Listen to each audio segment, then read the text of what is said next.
Good, ठीक है।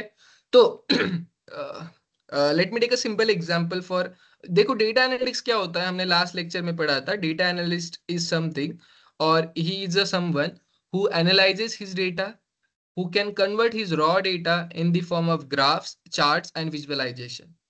Data analyst एक ऐसा बंदा होता है, उसको पता होता है कि डेटा को एनालाइज कैसे करना है, डेटा से इनसाइट कैसे निकालने, ठीक है। So that is what we have seen about the data analytics. अभी हम जानते हैं आर्टिफिशियल इंटेलिजेंस क्या होता है। कोई मुझे बता सकता है एआई क्या होता है? Yes, Shantanu, Swati, Dinesh, can you tell me what is data science, sorry artificial intelligence?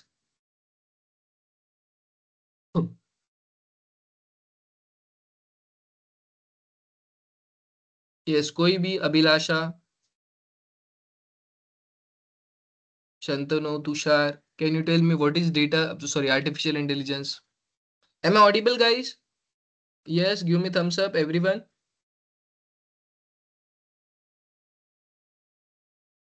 Yes, thank you, Dinesh. Right, let me tell you what is AI, ठीक है। एक छोटे से एग्जांपल के साथ स्टार्ट करते हैं आर्टिफिशियल इंटेलिजेंस क्या होता है, क्योंकि ये जो डाउट्स है ना पूरे, वो क्लियर होने बहुत ज्यादा नेसेसरी है before we start with the data analytics topic, ठीक है। सो देखो, मान लेते हैं एक पिंटू है, ठीक है। I take a simple example, बहुत एकदम सिंपल एग्जांपल लेता हूँ। सो फॉर एग्जांपल एक पिंटू है, ठीक है। जस्ट अ सेकंड, पिंटू अच्छा होना चाहिए, right. We will assume that ये एक पिंटू है, ठीक है। एंड इस पिंटू, ये जो पिंटू है ना, ये सिर्फ 3 से 4 साल का है। मतलब 3-4 साल का मतलब इसने अभी अभी बोलना सीखा है, राइट। अभी अभी बोलना सीखा है, इसका मतलब इसको ज्यादा चीजें नहीं आती है। मैंने जितना इसको बोला उतना ही ये लाइक बात कर सकता है। जैसे कि मैंने इसको सिखाया कि लाइक फॉर एग्जाम्पल मैंने इस पिंटू को सिखाया या चिंटू को सिखाया, मैंने इसको एक इमेज दिखा दी। अज्यूम करो ये इमेज मैंने इसको दिखा दी, एंड मैंने इस पिंटू को बोला कि ये जो है ना, ये ब्लैक कलर का हॉर्स है, ठीक है। एंड मैंने उसको एक ब्लैक कलर की इमेज दिखा दी, ब्लैक कलर के हॉर्स की इमेज दिखा दी। I will say that black colour के हॉर्स की मैंने इसको इमेज दिखा दी। एंड जब भी ये जो पिंटू है ना, जब भी इस कोई भी कहीं पे भी जा रहा है, टीवी पे हो या कहीं पे भी, ये जब भी इस ब्लैक कलर के हॉर्स को देखता था ना, ये बोलता था this is a black colour का horse, this is a black colour का हॉर्स। ऐसे ये हर बार बोलता था जब भी ये किसी ब्लैक कलर के हॉर्स को देखता था, ठीक है। ओके, सो अभी ये अबाउट द ब्लैक कलर का हॉर्स। अभी हुआ क्या कि थोड़े दिनों के बाद, 1-2-3 दिनों के बाद, इस पिंटू ने क्या कर लिया, एक हॉर्स देखा। बट वो जो हॉर्स था ना, वो था व्हाइट कलर का। मैंने यहाँ पे बोला व्हाइट कलर का हॉर्स उसने देखा। किसने? इस पिंटू ने, राइट। इसने व्हाइट कलर का हॉर्स देखा। अभी ये पूछ रहा है मुझे कि व्हाट इज दिस, तो मैंने बोला this is also horse but it is in a white colour, ठीक है। ये ऐसे इसने मुझे बताया। अभी क्या हुआ, कुछ दिनों के बाद मैंने क्या किया, इसी पिंटू को एक काऊ की इमेज दिखा दी। And the cow which was in a, we can say that white colour की काऊ मैंने इसको दिखा दी। इस पिंटू को मैंने क्या किया, व्हाइट कलर की काऊ की इमेज दिखा दी। अब जब भी ये ब्लैक कलर का हॉर्स, व्हाइट कलर का हॉर्स एंड व्हाइट कलर की काऊ इनको देखता था, वो उनका नाम लेता था। वो बोलता था this is a white colour की cow, this is a black colour का horse, this is a white colour की काऊ। सो अभी क्या हुआ, कुछ दिनों के बाद इसने ना एक काऊ देख ली, but it was in a black colour. इसने क्या कर दिया, ब्लैक कलर की काऊ देख ली। अभी इसने क्या किया, इसने मुझे बताया नहीं, इसने मुझे पूछा भी नहीं ये क्या है, उसने डायरेक्टली बोल दिया कि this is a black colour की काऊ। अभी ये इसने कैसे किया, मैं बताता हूँ। देखो, जब मैं इस पिंटू को एक इमेज दिखा रहा था ब्लैक कलर के हॉर्स का, तब उसने कुछ पैटर्न समझा उसके बीच में कि स्ट्रक्चर ऐसा होना चाहिए, मतलब लाइक 4 पैर होने चाहिए, कान होने चाहिए, राइट। ये सब कुछ उसके दिमाग में आया एंड उसने सोचा कि ठीक है कि ये ब्लैक कलर का हॉर्स है। उसी के साथ जब उसको मैंने बताया कि व्हाइट कलर का भी हॉर्स हो सकता है बट स्ट्रक्चर सेम होगा लेकिन कलर अलग होगा, तो उसने उसको भी मान लिया। जब मैंने काऊ उसको दिखा दी, मैंने बोला कि ये काऊ है, इसका कलर है व्हाइट, तो जब उसने ब्लैक कलर की सेम स्ट्रक्चर वाली काऊ देखी, तो उसने मुझे पूछा ही नहीं, उसने डायरेक्टली कंक्लूड कर दिया कि अगर हॉर्स का स्ट्रक्चर सेम है, सिर्फ कलर अलग अलग है, तो दोनों हॉर्स ही है। वैसे ही काऊ का स्ट्रक्चर सेम है बट कलर अलग अलग है, तो चलेगा, it is also a cow, right.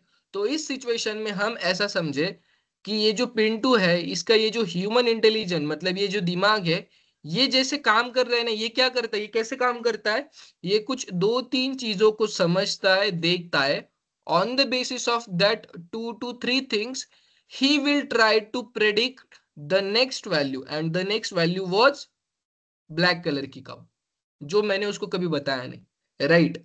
मैंने उसको सिर्फ हॉर्स एंड व्हाइट कलर की काऊ दिखाई, but like based on the previous data, उसने पहले वाला डेटा देखा, उसने 4 इमेजेस 3 इमेजेस पहले वाली देखी, and on the basis of this 3 images उसने क्या किया, उसने बोला कि ये भी ऐसा हो सकता है, राइट। फॉर एग्जाम्पल हम भी ऐसे ही करते हैं।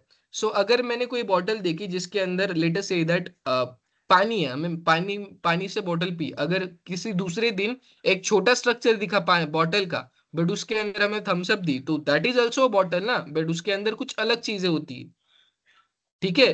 तो वी कैन से दैट। तो अभी हम ऐसा बोल सकते हैं कि ये जो पिंटू है, उसका जो माइंड है, उसका जो ह्यूमन इंटेलिजेंस है, ये कुछ तरह से काम कर रहा है, ये फ्यूचर को प्रेडिक्ट करने की कोशिश कर रहा है on the basis of some data, right. अगर अगर कोई कंप्यूटर, कोई एप्लीकेशन, राइट, कोई वेबसाइट या कोई भी डिजिटल थिंग जो ह्यूमन ने क्रिएट की है, अगर इसी पिंटू के दिमाग जैसा, यानी कि एक चीज समझ के दूसरी चीज प्रेडिक्ट करने की कोशिश कर रहा है, तो ऐसे चीजों को हम क्या बोलेंगे, आर्टिफिशियल इंटेलिजेंस। मैंने क्या बोला कि कोई कंप्यूटर, कोई एप्लीकेशन, कोई वेबसाइट, कुछ भी अगर ह्यूमन इंटेलिजेंस को कॉपी करने की कोशिश कर रही है, तो ऐसे चीजों को हम क्या बोलेंगे, it is an artificial intelligence. मुझे बताओ, ये क्लियर है सबको? Abhay, Abhilasha, Agasta, Amol, am I clear at this point? Artificial intelligence क्या होता है? Thank you Dinesh, thank you Abhilasha. What about others? Tushar, Chirag, Agastya, Harshal, Datta. Artificial intelligence क्या होता है? Artificial intelligence is a computer, is a device, और it is a website which tries to mimic the human intelligence. अगर वो human intelligence को मिमिक करने की कोशिश कर रहा है, तो हम उसको आर्टिफिशियल इंटेलिजेंस बोलेंगे। ओके, टिल नाउ किसी को कुछ डाउट्स है? Okay, very good, very good. ठीक है। अभी मशीन लर्निंग के बारे में सिर्फ एक छोटा सा एग्जांपल लेते हैं, फिर हम आगे बढ़ेंगे। Machine learning is also important topic. आप कभी भी ऐसे सिचुएशन में आ सकते हो, कोई भी आपसे पूछ सकता है व्हाट इज मशीन लर्निंग, उसके लिए एक छोटा सा एग्जांपल लेते हैं, ठीक है। सो देखो, एक छोटा सा मैं आपको क्या करता हूँ, लीनियर रिग्रेशन वाला प्रॉब्लम समझाता हूँ मशीन लर्निंग के अंदर।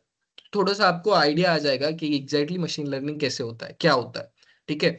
सो मैंने क्या किया, मैंने एक सर्वे किया, ठीक है। मैंने एक सर्वे किया, आई जस्ट पॉइंट आउट कि उस सर्वे में मुझे क्या क्या पता चला, वो मैं यहाँ पे लिख लेता, ठीक है।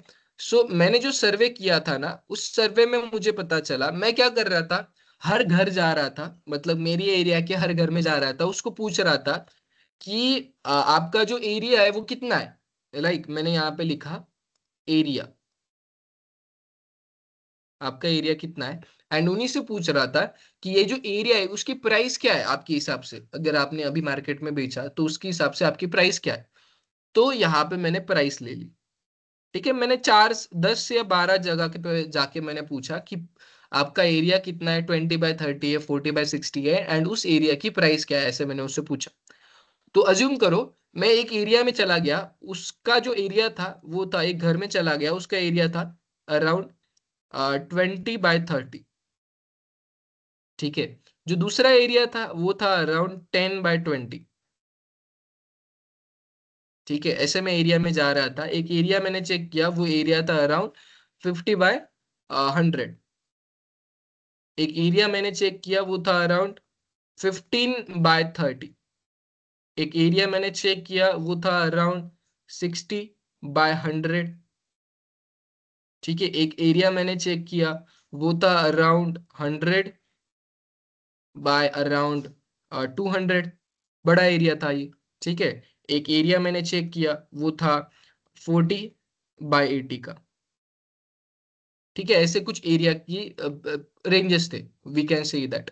अभी इसके अंदर मैंने प्राइस उससे पूछा, तो उसने बताया जो एरिया मेरे पास 20/30 का था उसकी प्राइस उसने अप्रोक्सीमेट 5 लाख बोली। ठीक है, अभी हम नॉर्मली एक छोटा सा कोई भी अजम्पशन ले रहे हैं। ठीक है, जब मैंने 10/20 का एरिया की प्राइस बोली तो वो बोला कि इसकी प्राइस अराउंड 2.5 लाख है।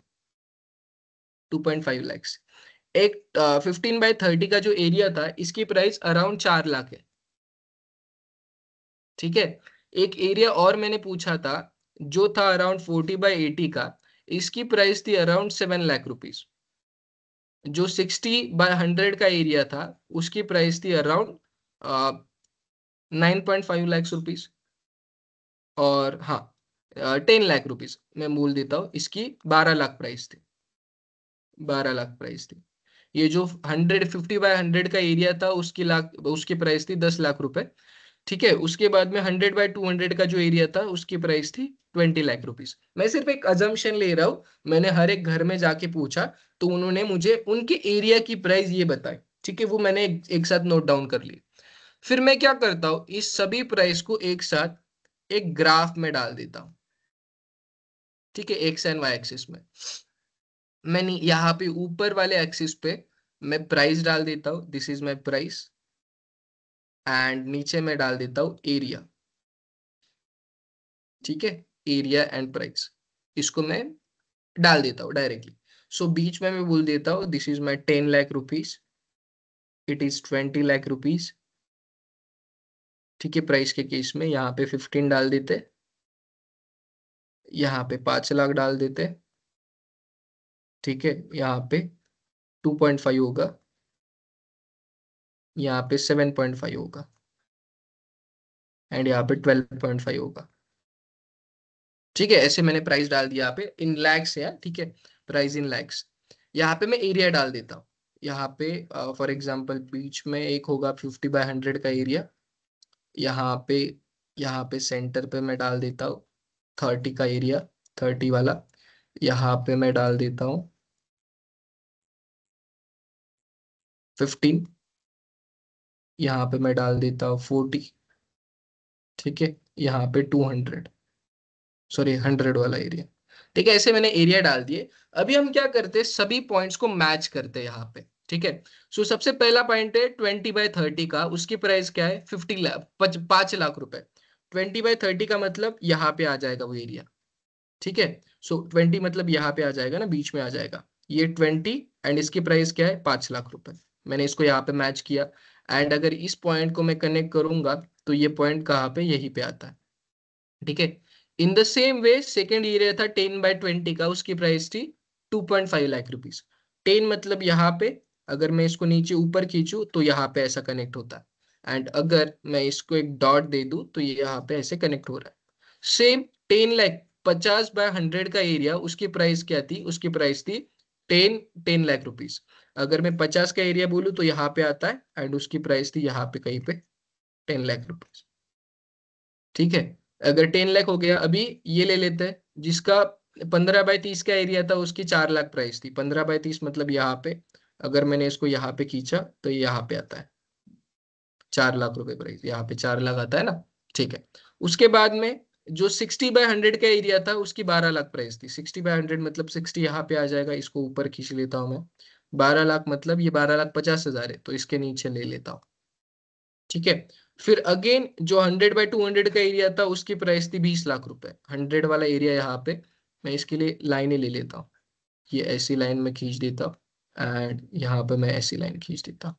ठीक है, अभी इनको क्या कर लेते, सभी को बोल्ड कर लेते, जैसे कि ये वाला एक एरिया था, ये वाला एक एरिया था, ये वाला एक एरिया था, ये वाला था, ये वाला था, एंड ये वाले एरियाज थे। अभी इन सब के बीच में से एक लाइन प्लॉट करने की कोशिश करता हूं मैं, जो इन सभी डेटा पॉइंट्स में से जाने की कोशिश करे। सो मैं जीरो से लाइन प्लॉट करता हूं। ठीक है, अभी देखो कहीं कहीं पे नहीं जा रहा है, तो मैं इसका एंगल चेंज कर देता हूं। ठीक है, डन। मैंने एक ऐसी लाइन बनाई जो ट्राई कर रही है सभी डेटा पॉइंट्स में से जाने के, कहीं कहीं पे नहीं जा रही है बट वो मैच तो करने की कोशिश कर रही है। देखो इन 1 2 3 4 5 5 डेटा पॉइंट से जा रही है बट इसमें से नहीं जा रही, बट थोड़ा बहुत ऊपर नीचे चलेगा, इतना मैंने प्लॉट कर दिया। ठीक है, अभी ये जो लाइन मैंने प्लॉट की ना, इसका एक फॉर्मूला बनता है मशीन लर्निंग के अंदर। ठीक है, अभी देखो ये जो है ना, ये जो मैंने लाइन बनाई, इस लाइन को बोलते हैं बेस्ट फिट लाइन। इस लाइन को क्या बोलते हैं? Best fit line. Best fit line, right. अभी आपको मैं एक मशीन लर्निंग का एक छोटा सा कंसेप्ट पढ़ा रहा हूँ, आपको आइडिया आ जाएगा इस कंसेप्ट से मशीन लर्निंग कैसे काम करता है। ठीक है, देखो मेरे पास कितने डेटा पॉइंट्स थे? 1 2 3 4 5 6 7। तो 7 डेटा पॉइंट से मैंने एक बेस्ट फिट लाइन बनाई। कितने डेटा पॉइंट से बनाई? 7 डेटा पॉइंट से मैंने एक बेस्ट फिट लाइन बनाई। अभी on the basis of best fit this linear regression, ये जो रिग्रेशन मैंने मॉडल बनाया है बेस्ट फिट लाइन का, on the basis of this we will try to predict the future value. मतलब देखो, हमें पता है कि अगर एरिया 50/100 का है तो उसकी प्राइस होगी 10 लाख रुपए। अगर फॉर एग्जाम्पल किसी ने बोला कि अगर मेरा एरिया 40 के रेंज के आसपास है, 40/80 का या ऐसा कुछ तो भी है, उसकी प्राइस क्या होगी? तो मैं क्या करूंगा, सीधा सीधा पता है, 40 से एक ऊपर लाइन खींच लूंगा। ये जो 40 है ना, अभी 40 का एरिया मुझे पता नहीं है, तो 40 से मैं ऊपर लाइन खींच लूंगा। अभी ये लाइन जहां पे भी कनेक्ट करेगी इस बेस्ट फिट लाइन से, वहां पे मैं दूसरी लाइन खींच लूंगा। ठीक है, एंड फिर मैं उसको बोलूंगा कि ये जो 40 का जो एरिया है उसकी प्राइस क्या होगी? उसकी प्राइस होगी लगभग 7 लाख रुपए। उसकी प्राइस क्या होगी? लगभग 7 लाख रुपए, राइट। अभी जो भी वैल्यू किसी ने मुझे पूछी, सपोज फॉर एग्जांपल किसी ने मुझे बोला कि मेरे पास 80 का एरिया है तो उसकी प्राइस बताओ, तो मैं क्या करूंगा, इस 80 से एक सीधी लाइन खींचूंगा यहां से, एंड फिर जहां पे वो कनेक्ट होगी वहां से उसकी प्राइस चेक करूंगा। अभी इसकी प्राइस निकल के आ गई 17 लाख रुपए। तो आई कैन से दैट कि अगर 80 एरिया है तो उसकी प्राइस 17 लाख होगी। सो आई कैन से दैट कि एक मशीन लर्निंग का मैंने मॉडल बनाया 7 डिफरेंट डेटा पॉइंट्स को लेके, and on the basis of that 7 different data points मैंने क्या किया, फ्यूचर वैल्यू को प्रेडिक्ट करने की कोशिश की। मुझे बताओ यहां तक समझ में आ रहा है कि आपको मशीन लर्निंग एग्जैक्टली काम क्या करता है? मशीन लर्निंग क्या करता है, मशीन लर्निंग को हमने जितने ज्यादा डेटा पॉइंट्स देंगे उतना परफेक्ट वो मशीन लर्निंग का मॉडल बनेगा। हमने इसको 7 डेटा पॉइंट्स दिए, and on the basis of this हमने एक मॉडल बनाया जो क्या कर सकता है, नए नए वैल्यू कैलकुलेट कर सकता है, राइट। अभी जैसे कि ये जो होता, ये जो पिंटू था ना, मैंने एग्जांपल दिया था, मैंने उसको 4 5 फोटोज दिखा दिए। On the basis of that 4 5 photos he is trying to predict the new photo. उसी तरह से मैंने इसको 7 से 8 डेटा पॉइंट सिखा दिए, and on the basis of that data points ये क्या कर रहा है, नए डेटा पॉइंट्स जानने की कोशिश कर रहा है, नए डेटा पॉइंट्स प्रेडिक्ट करने की कोशिश कर रहा है। इसी प्रोसेस को हम बोलते हैं machine learning. I hope that सबको समझ में आ गया मशीन लर्निंग क्या होता है। Everyone, Payal, Chetna, Irfan, Ganesh, give me thumbs up, Nikhil, Khushboo, सगळ्यांना समजतंय काय होतं इकडे? Sorry, sir, I am late joining because of my daughter's illness. ठीक है, no problem. What about you Swati, Dinesh, Abhilasha, Avinash? आपको समझ में आ गया? Thank you Sanket. Yes, sir. Yes, sir. Right, very good. ठीक है, तो दिस इज, अभी देखो मैंने क्या किया, सब कुछ सिखाने से पहले, डेटा एनालिटिक्स स्टार्ट करने से पहले आपको क्या क्या चीजों की जरूरत पड़ती है वो मैंने आपको बता दिया कि ये सारी चीजें होती है। अभी जेन एआई क्या होता है, मैं जेन एआई के बारे में थोड़ा सा आइडिया आपको दे देता हूँ। जेन एआई ये भीख मांगने का काम होता है, मैं सिंपल सिंपल आपको बता दूं तो। सो बेसिकली होता क्या है, अज्यूम करो कि अमोल जो है, अमोल को ना स्पेलिंग मिस्टेक बहुत होती है अमोल से। तो देखो मैंने जो ये मशीन लर्निंग का मॉडल बनाया ना, ये वाला, जिसमें मैंने क्या किया, 7 डेटा पॉइंट्स दिए, एंड 7 डेटा पॉइंट्स के बाद मैंने उसको बोला कि ऐसे ऐसे फ्यूचर प्राइस प्रेडिक्ट करनी है आपको, कि अगर आपको किसी ने कोई वैल्यू बताई तो आप ऐसे प्राइस को प्रेडिक्ट कर सकते हो। तो अमोल ने क्या किया, अमोल ने सेम मशीन लर्निंग का मॉडल बनाया। अमोल ने क्या किया, अमोल को क्या स्पेलिंग मिस्टेक का बहुत ज्यादा एरर आता था। तो अमोल ने क्या किया कि जितने भी उसके पास डेटा था वो सभी डेटा कंप्यूटर को सिखाया। उसने बोला कि अगर आपके पास कोई लाइक ये आया, कोई प्रॉब्लम आया स्पेलिंग मिस्टेक का या किसी का भी, तो आप उसको मुझे करेक्ट करके दे दो। ठीक है, उसको स्पेलिंग मिस्टेक का प्रॉब्लम आ रहा था, इसलिए उसने ऐसा एक मॉडल बनाया यहाँ पे। ठीक है, आई विल से दैट अमोल ने ये मॉडल बनाया है स्पेलिंग मिस्टेक वाला। ठीक है। दूसरा क्या है, खुशबू को क्या प्रॉब्लम होता है, खुशबू ना ईमेल जनरेशन में थोड़ा सा कमजोर है, उसको ईमेल राइट करने में थोड़ा सा प्रॉब्लम आता है। तो खुशबू ने क्या किया, ऑनलाइन यहाँ से वहां से देख के उसने जाना कि एग्जैक्टली हम ईमेल वाला मॉडल कैसे बना सकते हैं। उसने क्या किया, उसने हजारों करोड़ों अलग अलग डिफरेंट लोगों के ईमेल लिए उस मॉडल को समझा दिया कि देख भाई, अगर मुझे लीव चाहिए होगी तो तू, अगर मैंने तुझे बोला लीव, तो तू लीव के लिए मुझे मॉडल बना के दे देगा, मुझे मेल बना के दे देगा। ऐसे खुशबू ने एक मॉडल बनाया। ठीक है। अभी श्रद्धा आई पिक्चर में, श्रद्धा बोली मुझे सब कुछ आता है, बट क्या होता है, जब किसी ने मुझे फोटो भेजा, मुझे उसको क्रॉप करना पड़ता है and as a passport size photo बनाना पड़ता है, बट थोड़ा सा मुश्किल जा रहा है, ज्यादा काम लग रहा है मुझे उसके बीच में। तो श्रद्धा ने क्या किया, एक मॉडल बनाया। उस मॉडल में क्या किया, श्रद्धा को अगर कोई पिक्चर आया बड़ा वाला, तो श्रद्धा क्या करती थी, उस पिक्चर को कैसे क्रॉप करना है वो श्रद्धा ने सीखा, and on the basis of this Shraddha ने एक उसका एक मॉडल बनाया। ठीक है, ये तीन मॉडल्स तीनों लोगों ने बनाए। और क्या हुआ कि एक बंदा आया, उसने एक अलग मॉडल बनाया। वो मॉडल क्या करता था, वो मॉडल एक छोटे छोटे इमेज जनरेट करता था। उसने क्या किया, let us say that Irfan, Irfan ने क्या किया, इरफान के पास 400 500 1000 2000 फोटोज थे। उसने वो सारे फोटोज एक कंप्यूटर को बता दिए, एंड इरफान ने बोला कि अगर मैंने let us say that human बोला, तो आप मुझे उस फोटोज में से ह्यूमन का फोटो लाके दे देना। अगर मैंने कार बोली, तो आप उस फोटोज में से मुझे कार की इमेज लाके दे देना। ठीक है, ऐसा किसने बोला, इरफान ने बताया। ठीक है। अभी देखो, एक बंदा है जिसका नाम है अभिषेक, राइट, एक बंदा है जिसका नाम है अभी। इस बंदे ने क्या किया, ये थोड़ा सा चालाक था। इसने क्या बोला, इसने ना लाइक अमोल को क्या बोला कि भाई वो तेरा स्पेलिंग वाला जो मॉडल है ना, वो मुझे यूज करने के लिए दे दे। फिर लाइक उसी अभिषेक ने क्या बोला, इस इसको किसको,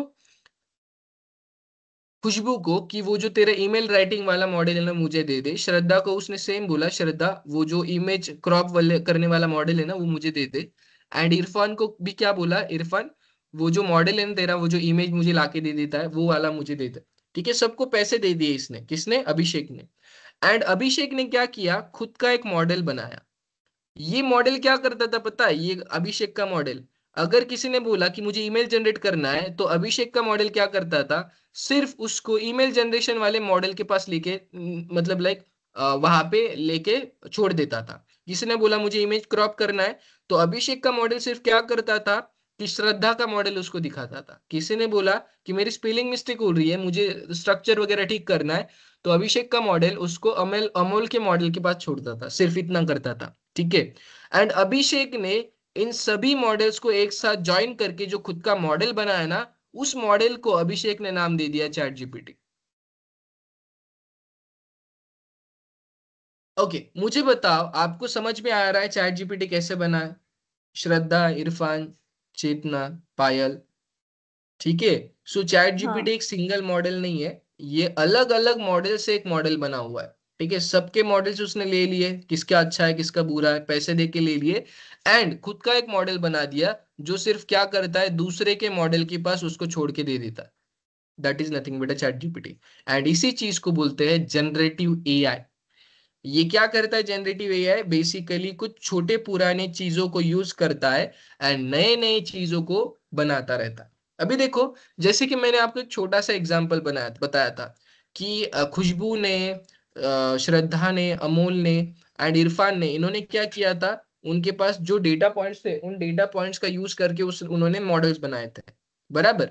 बट अभिषेक जो है ना, अभिषेक, ये जो जब चैट जीपीटी बना रहा था ना, इसने क्या किया पता है, जो गूगल का डेटा होता है ना, उसने क्या कर दिया, इनके मॉडल के साथ तो कनेक्ट कर ही दिया, बट गूगल का जो रॉ डेटा होता है ना, इसने बोला कि ठीक है, लाइक खुशबू ने ईमेल राइटिंग का मॉडल बहुत अच्छा बना है, बट मैं क्या करता हूँ, गूगल के साथ इसको कनेक्ट कर देता हूँ, सो दैट गूगल पे ब्राउजर पे कहीं पे भी कोई भी इमेजेस हुए, कहीं पे भी कोई भी ईमेल्स हुए तो वो डायरेक्टली उसके साथ आ जाएगा। तो आप देखोगे कि ये चैट जीपीटी होता है वो पहले वाला डेटा देता है भी देता है, बट चैट जीपीटी और क्या करता है, चैट जीपीटी गूगल में से नए डेटा के साथ भी कनेक्ट कर देता है। राइट, आपको समझ में आ रहा है मैंने क्या बोला अभी? सो जनरेटिव एआई किसको बोलते हैं, जो नया डेटा जनरेट करता है। जैसे कि हमारा ये जो पिंटू था, पिंटू क्या कर रहा था, उसको 4 इमेज बताए, वो 4 ही इमेज के बारे में बता रहा था। बट ह्यूमन इंटेलिजेंस क्या करेगा कि उसको 3 इमेज बताए एंड वो चौथा इमेज जनरेट करेगा खुद से। इसीलिए उसको बोलते हैं generative AI. Can everyone give me thumbs up, मुझे बता सकते हो कि आपको data analytics, data science, AI, machine learning and gen AI समझ में आ रहा है थोड़ा बहुत? Very good, very good.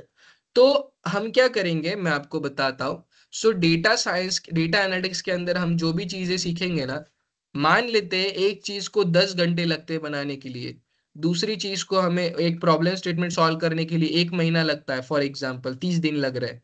ऐसे जो सारी चीजें होती है ना, उन सारी चीजों को हम जनरेटिव एआई की हेल्प से आधे टाइम में कैसे कर सकते हैं वो देखेंगे। देखो, डेटा एनालिटिक्स एक ऐसी फील्ड होती है, सिर्फ एक एक मतलब you can say that it is a single field. Data analytics, data science, gen AI, artificial intelligence, ये एक ऐसी फील्ड होती है, उसको डायरेक्टली जेन एआई से नहीं सॉल्व कर सकते। जैसे मैं आपको एक एग्जांपल बताता हूँ। अगर आपको एक वेबसाइट बनानी है, आप उडू पे डाल दो कि मुझे ऐसी ऐसी वेबसाइट बनानी है, उसका नाम ये होगा, वो होगा, ऐसा होगा, right? You can create a website with in a seconds, आप 5 मिनट में वेबसाइट बना सकते हो। बट डेटा एनालिटिक्स के अंदर अगर 10 घंटे का काम है, तो आप जनरेटिव एआई के हेल्प से उसको 8 घंटे में कर सकते हो या तो 7 घंटे में कर सकते हो। बट वो 10 घंटे के काम को 2 मिनट में या 3 मिनट में या 1 घंटे में कभी भी नहीं कर सकते। ठीक है? तो क्यों? क्योंकि इसके अंदर डिफरेंट काइंड का डेटा होता है। वो डेटा पहले आपको समझना पड़ता है, फिर आपको जेएनएआई को समझाना पड़ता है कि आपको ऐसा करना है। एंड उसके लिए उतना ही टाइम लगता है जितना मैन्युअली काम लगता है।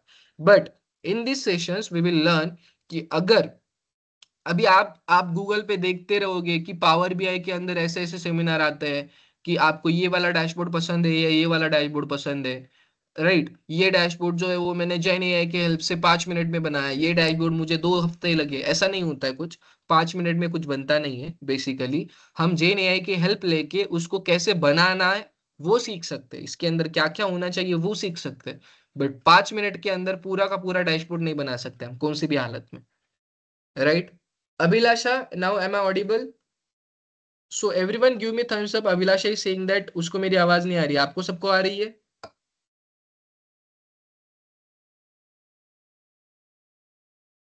Thank you.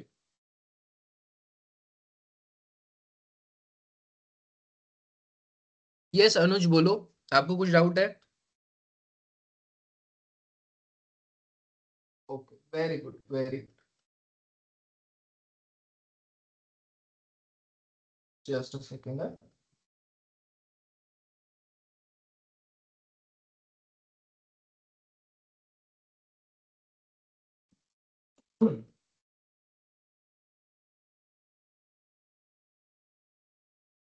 ठीक है,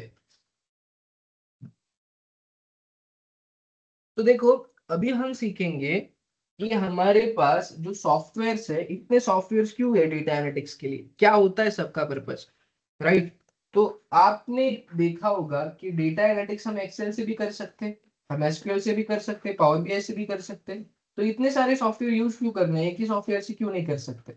ठीक है, तो इसका मैं आपको परफेक्ट एग्जांपल बताता हूँ क्यों नहीं कर सकते।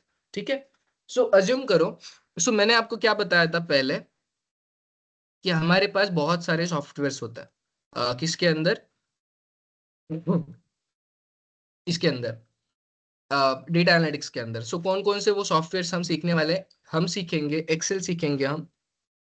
ठीक है, अभी मैंने एक्सेल बोला तो सिर्फ बेसिक एक्सेल नहीं, एक्सेल के अंदर advance Excel, core advance Excel, power query editor, सब कुछ उसके अंदर आ जाएगा। ठीक है, तो मैं सिर्फ एक एक छोटा छोटा नाम ले लेता हूँ। हम एक्सेल सीखने वाले, हम पावर बीआई सीखने वाले, ठीक है, हम एसक्यूएल सीखने वाले, हम पाइथन सीखने वाले। ठीक है, हम पाइथन के अंदर जितनी भी लाइब्रेरीज हमें लगेगी वो सब कुछ हम इसके अंदर सीखने वाले हैं। ठीक है, आप बोलोगे सर इतनी सारी चीजें क्यों सीखनी है? Sir is this program, sir this program how many months, I mean duration of the class? Ganesh, it will take around 3 months और 3.5 months to complete this course. ठीक है. ओके. तो फॉर एग्जाम्पल हम इतने सारे सॉफ्टवेयर क्यों सीख रहे हैं इसके अंदर, मैं बताता हूँ. देखो, मान लेते हैं कि जैसे मैंने कल आपको एक डेटा एनालिटिक्स का डीमार्ट का एग्जांपल पढ़ाया था, उसके अंदर हमारा हर रोज डेटा कितना जनरेट हो रहा था, अराउंड 2 लाख. राइट, 1 लाख 2 लाख. अभी एक्सेल क्या बोलता है, एक्सेल हर एक चीज के लिए बना है. अगर आप देखोगे, एक्सेल बैंकिंग सेक्टर में यूज होता है. Excel you can say that educational sector में यूज होता है. एक्सेल सेल्स में यूज होता है. हर जगह पे एक्सेल यूज होता है. ठीक है.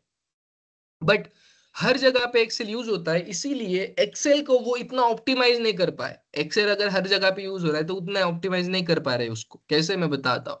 जैसे कि अ, चलो, जो वी कैन से दैट कि हमारा जो स्नैपचैट होता है, Snapchat mainly we use to click the photos. Right. अगर मैं बताऊं कि 100 लोग स्नैपचैट को यूज कर रहे हैं, तो वो क्या करते हैं, स्नैपचैट में 90 या 80% लोग स्नैपचैट में फोटो खींचते हैं एंड वो इंस्टाग्राम पे पोस्ट करते हैं. They use as a secondary camera Snapchat को. ठीक है. बट स्नैपचैट उसी के लिए बना है, अलग अलग फिल्टर्स लगाने के लिए. But 20% of the peoples will only use Snapchat as to chat someone. उन किसी को मैसेज भेजना है या जो स्नैप निकाला है वो स्ट्रिक्स मेंटेन करने के लिए करना है. सो ये सारी चीजें 20% पीपल्स करते हैं. राइट. तो इसमें क्या लाइक निष्कर्ष निकलता है कि जो स्नैपचैट है ये प्राइमरीली जो बनाया गया है वो फोटोज के लिए बना है. 10-20% लोग पीपल उसमें चैटिंग वगैरह करते हैं, स्नैप्स वगैरह भेजते हैं. ठीक है. बट एक्सेल जो है वो हर एक चीज के लिए बना है. 10% डेटा एनालिटिक्स के लिए, 10% बैंकिंग सेक्टर वालों के लिए, 10% इनको लिए, 10% ग्राफ्स बनाने के लिए, सब कुछ के लिए. इसीलिए एक्सेल उसकी मैक्सिमम लिमिट तक नहीं जा पा रहा. ठीक है. तो अगर मैं बताऊं, एक्सेल की एक लिमिटेशन है जिसकी वजह से एक्सेल को हम डेटा एनालिटिक्स के अंदर हर जगह पे नहीं यूज कर सकते. एंड उसकी जो लिमिटेशन है, उस लिमिटेशन को बोलते हैं, you can say that, low low row size. मतलब एक्सेल के अंदर एट ए टाइम हम सिर्फ 1 मिलियन रिकॉर्ड यानी कि 10 लाख रिकॉर्ड ही डाल सकते हैं. राइट. एक्सेल की लिमिट क्या है कि उसके अंदर हम 10 लाख रिकॉर्ड ही डाल सकते हैं. अभी देखो, अगर एक्सेल के अंदर 10 लाख रिकॉर्ड है, अगर डीमार्ट को मैंने इसके साथ कनेक्ट कर लिया तो एक्सेल सिर्फ 4 दिन में फूक जाएगा. 4 दिन में खत्म हो जाएगा ना एक्सेल. राइट. उसी तरह से ऐसे सिचुएशन को टैकल्स करने के लिए हमने बनाया है एसक्यूएल को. हम यूज कर रहे हैं बेसिकली एसक्यूएल को. एसक्यूएल के अंदर हम कितना भी ज्यादा डेटा बड़ा डाल सकते हैं. ठीक है. अभी एसक्यूएल सिर्फ डेटाबेस मैनेज करता है, वो ग्राफ्स वगैरह मुझे प्लॉट करके नहीं देगा. ठीक है. तो ऐसे चीजों में हम क्या करते हैं, एसक्यूएल को पावर बीआई से कनेक्ट करते हैं. एंड पावर बीआई के अंदर हम 100 बिलियन डेटा डाल सकते हैं. 100 बिलियन या शायद से 10 बिलियन डेटा होता है, but it is more than enough. बहुत ज्यादा डेटा होता है. ठीक है. तो अभी एक्सेल में जो काम हम कर रहे हैं वही काम हम पावर बीआई में कर सकते हैं, but due to some limitation, due to you can say that data connectivity और other limitation, we are going to use power BI. Right. अभी पाइथन क्या होता है, पाइथन सबका बाप होता है. पाइथन क्या बोलता है, जैसे कि एक्सेल के अंदर कम डेटा होता है तो पाइथन एक्सेल हम अच्छे से काम कर लेता है. पाइथन बोलता है मैं एक्सेल का काम कर लूंगा, मैं एसक्यूएल का भी काम कर लूंगा. एसक्यूएल सिर्फ डेटा मैनेज करता है, पाइथन बोलता है मैं सिर्फ डेटा भी मैनेज कर लूंगा. पावर बीआई बोलता है मैं ग्राफ्स प्लॉट कर सकता हूँ, पाइथन बोलता है मैं वो भी कर सकता हूँ. राइट. पाइथन बोलता है कि आप ऐसे वर्ड में ऐसी कोई चीज दिखा दो मुझे जो मैं नहीं कर सकता. पाइथन हर चीज कर सकता है. मतलब जो आईटी के फील्ड में है, पाइथन वेबसाइट बना सकता है, पाइथन डेटा एनालिटिक्स कर सकता है, data science, big data, artificial intelligence, you name any source, website बना सकता है, एप्लीकेशन बना सकता है, कुछ भी कर सकता है. इसीलिए हर जगह पे फिलहाल पाइथन यूज होता है. एंड उसी के लिए maximum you can say that 60-75% companies के अंदर Python primarily as a data analysis के लिए यूज होता है. एंड अगर आप एज अ फ्रेशर लेवल पे जाते हो तो आपका मैक्सिमम काम Excel, SQL and power BI पे होता है. ठीक है. अभी जो 30% लोग होते हैं उनको कोर पाइथन में कभी कभी as a data analyst role मिलता है. क्यों? क्योंकि पाइथन से डेटा एनालिटिक्स करना मुश्किल नहीं है, आसान बहुत ज्यादा है, बट उसके सिंटैक्स थोड़े से ध्यान में रखना मुश्किल होता है. मतलब जैसे कि एक्सेल में हमें क्या करना पड़ता है, जैसे कि यहाँ पे क्लिक करो, ये करो, फिर हो जाएगा. बट पाइथन में हमें कोडिंग करनी पड़ती है, कोड लिखो फिर उससे हो जाएगा, ठीक है, बट बहुत कम कोडिंग होती है। जो पीपल्स, जो लोग जो कोर आईटी से नहीं होते या थोड़ा बहुत होता है, उनको पाइथन में समझने में थोड़ी मुश्किल हो जाती है पहले इनिशियल डेज में, बट जैसे जैसे हमारा क्लास आगे बढ़ता है उनको सब कुछ समझ में आता है। बट वो ट्राई करते हैं कि हम एक्सेल, पावर बीआई, एसक्यूएल इनसे डेटा एनालिटिक्स में एंट्री करें, फिर वहां पे थोड़ा बहुत सीख के हम पाइथन में अच्छे से काम करें, ठीक है, that is also fine. So I can say that कि जब आप इंडस्ट्री में जाओगे आपका मैक्सिमम काम as a data analyst, data analysis रहेगा एक्सेल, पावर बीआई, एसक्यूएल के ऊपर, एंड 30 30 से लेके 40% आपका काम पाइथन के ऊपर रहेगा। मैक्सिमम काम आपका एक्सेल, पावर बीआई, एसक्यूएल के ऊपर रहेगा। पाइथन पे कब आता है, जब बहुत ज्यादा डेटा हुआ। मैं पाइथन का एक फायदा आपको बताता हूँ। जैसे कि एक्सेल, एसक्यूएल, पावर बीआई ये हमारे लैपटॉप के अंदर या कंप्यूटर के अंदर इंस्टॉल करने पड़ते सॉफ्टवेयर, डेटा भी फिजिकली उसके स्टोरेज में, हमारे लैपटॉप के स्टोरेज में से ही होता है। बट पाइथन की लाइब्रेरी से हम क्लाउड में भी डेटा डाल सकते हैं। फॉर एग्जाम्पल हमने हमारे गूगल ड्राइव में डेटा डाल दिया एंड हम पाइथन को उसको कनेक्ट कर लिए, तो पाइथन से हम डेटा डायरेक्टली रिकनेक्ट करके इस पूरा काम क्लाउड में कर सकते हैं। सो इससे क्या होगा, हमारा पीसी का रैम ज्यादा नहीं लगेगा क्योंकि क्लाउड के अंदर सब कुछ हो रहा है। सो this is how Python is mainly, like Python is used. Okay, मुझे बताओ आपको ये समझ में आ गया सब कुछ, हम क्या क्या सीखने वाले पूरे जर्नी के अंदर? Sanket, Irfan, Anjali, Chetna, Priyanka, Abhay, very good, very good, extremely good.